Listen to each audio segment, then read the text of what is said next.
Hi అండి. ఈరోజు sari sales, ఆషాఢ మాసం శ్రావణ మాసం సేల్స్ హాఫ్ అండ్ హాఫ్ పెట్టేస్తున్నాం అనమాట. అందుకోసం ఇవన్నీ సర్దడానికి తీశాను. ఇవన్నీ సర్దేటప్పటికి 7 అవుతుంది టైము. మధ్యాహ్నం 3కి మొదలుపెట్టాను.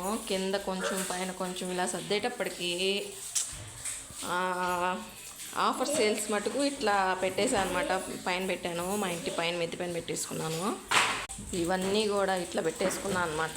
కొన్ని చీరలు ఇవన్నీ ఇట్లా ఇవి ఒక రేట్ పెట్టేసుకున్నాను. ఇవి టాప్స్ అనమాట. ఇట్లా పెట్టేసుకున్నా అన్నీ అక్కడక్కడక్కడ. అంతా రూమ్ అయితే మొత్తం ఖాళీ చేస్తాం, ఏం లేవు. ఇవే ఇక్కడ ఒక విచిత్రంగా కనిపించింది ఒక్క చీర మటుకు. ఇలాంటి చీరలు కట్టుకుంటారనే డౌట్. చూడండి, ఇది బ్లౌజ్ పీస్ అనమాట. ఇది గ్రీన్ది వైట్ కలర్ శారీ. ఇదేమో బ్లూ కలరు లోపల చెంగు అంటారు కదా, అట్లా ఇది వస్తుంది కలర్ అనమాట.